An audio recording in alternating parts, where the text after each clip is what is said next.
What is history? Of course we know what history is. History is the class we had in high school taught by the football coach, where we watched movies about Hitler and the War of 1812 and memorized names and dates which we immediately forgot after the test because really, who cares about the War of 1812 or any of that stuff they make you learn in history classes? I'm not going to tell you that you ought to care about the past or about the War of 1812. Instead, I'm going to offer some suggestions about what history is, what it is not, and what we might do with it. So let's begin with a question. If a tree falls in the forest and no living thing is there to hear it, does it make any noise? Historians, together with neurobiologists, have an answer for that one. No. We can be confident that a tree falling in the forest will create vibrations in the atmosphere, and in coming upon a fallen tree, we can speculate with confidence that surely it made a great deal of noise when it fell. But since noise is, by definition, something that is perceived, an event that requires ears to pick up and ears to pick up the vibrations and convert them into electrical impulses, and a brain to process and interpret these impulses as a really big crashing sound, then if no humans or chipmunks were around to hear the tree crash to the ground, then it did not make any noise when it fell. Question 2. If an event happens, any event, any sort of event, a fight, a discovery, a revelation from God, and that event left no evidence afterwards, and no one remembers it, did that event actually happen? As far as historians are concerned, if something happens and leaves behind no evidence of its having happened, then it simply did not happen. If it leaves behind only ambiguous evidence, a few hints that might mean one thing or might mean another, then it might have happened. If it left plenty of evidence, and if lots of people remember it and wrote about it, then it probably happened. Maybe it certainly happened. But historians take nothing for granted. They look for evidence, they interpret that evidence, and they communicate their interpretations to others, some of whom will probably offer alternative interpretations. For example, in the field of Holocaust studies, there is general, indeed overwhelming agreement that between 1938 and 1945, some 6 million European Jews were murdered by the Nazis. Beyond that and many other basic facts, scholars find a great deal about which to disagree. Was the final solution, as the Nazis called their program of genocide, planned from the start? Did Hitler have it in mind the day he assumed power in Germany, or was it an idea that developed day by day? Was it Hitler's idea to begin with, or did someone else suggest it? There was simply no written documentation to prove this unambiguously one way or the other. It's possible that the idea of genocide simply developed over time with no one taking credit for it. It's also possible that Hitler had it in mind from the very beginning of his rise to power. Where there is no evidence, there is room for interpretation, but there's also a great deal of room for error. Does this mean that history is just a matter of opinion? Obviously not. Historical interpretations are based on evidence. Historians seek out the evidence in the letters and papers and personal recollections of the past. They build interpretations to fit the evidence. They're not supposed to, though being human they sometimes do, seek to fit the interpretation to match their presuppositions, their assumptions, and their beliefs. Nonetheless, historians do make some assumptions. Historians assume that people in every time and place, from the Paleolithic to the postmodern era, are motivated by the same sorts of things that motivate modern people. When we get hungry, we feel pretty much the same as everyone who has ever been hungry. We assume, too, that as long as there have been people, they have gotten cold and lonely and scared. They have felt love for their parents and for their children. They've almost certainly felt annoyed by them, too. That means that as long as we're able to understand cold, loneliness and hunger, or love, or passion, or hope, we can understand something of the lives of people in the very ancient past. If these same ancient people had had the good sense to leave us complete records in writing of their lives, we might be a lot more confident that we understood them. Alas, this is not the case. Writing was first invented somewhere around 5,000 years ago in Mesopotamia. It was also invented about the same time in the Indus River Valley and a few centuries later in China, and much later in the Valley of Mexico. But even after a few people figured out a way to freeze their thoughts into clay or stone or paper, the vast majority of the people on planet Earth remained illiterate. Peasant farmers, craftsmen, even a great many kings and nobles had no reason to learn the mysteries of the written word. For most people, writing was so mysterious, so dangerous, that it held an aura of magic about it. It's no wonder then that a witch intent on doing harm would have been understood to cast a spell, or that magical words were so often written down in secret and powerfully magical books. Physical anthropologists and archaeologists, linguists, and other specialists making their livings trying to make sense of the non-written clues that these people left behind, their tools, their homes, their trash, their skeletons.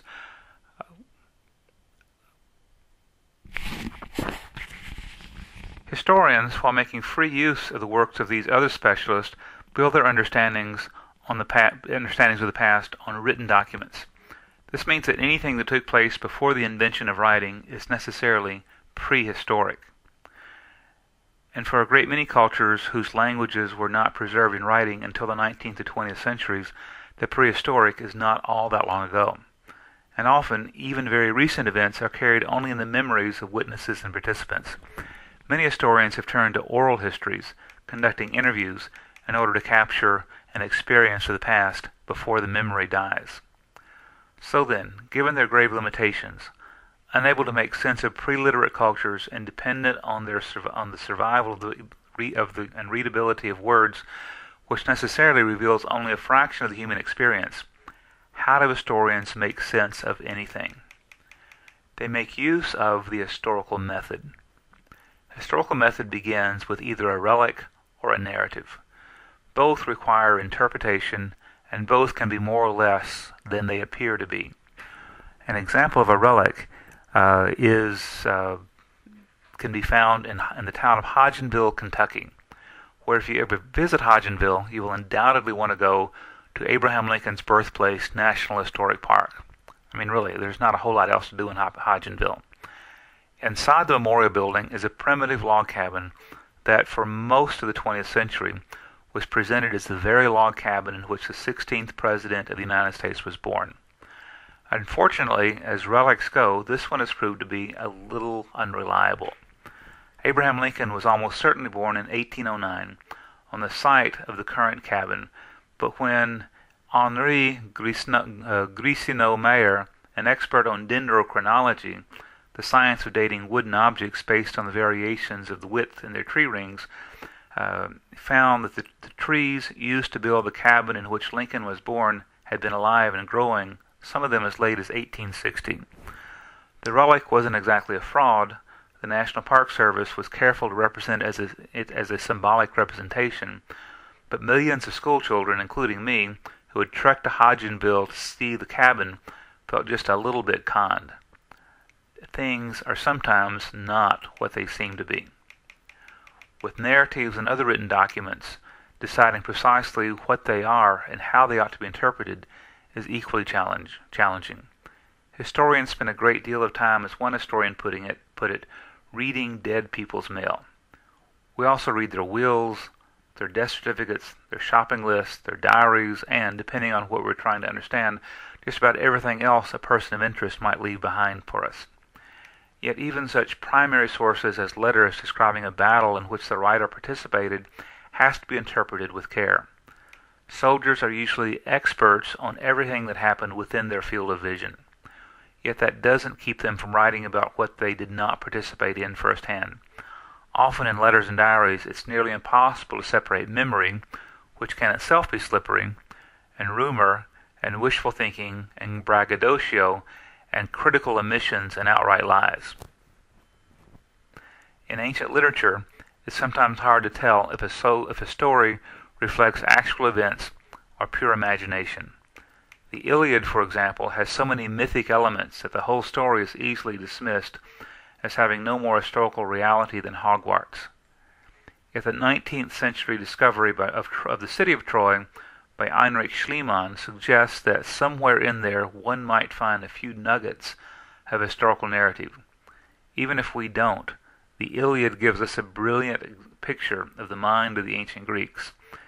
If it doesn't capture their experience of a particular war, it certainly gives us an idea of their understanding of war and of their ideas of entertainment.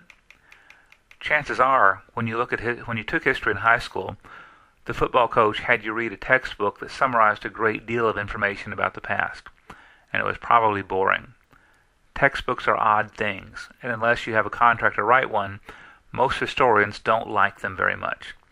That's why in this class we will be reading mostly primary sources, documents that have their origin in the world about which we're trying to learn something. We want to learn to be historians, after all, not just consumers of other people's interpretations of history. We will also be using a great many secondary sources.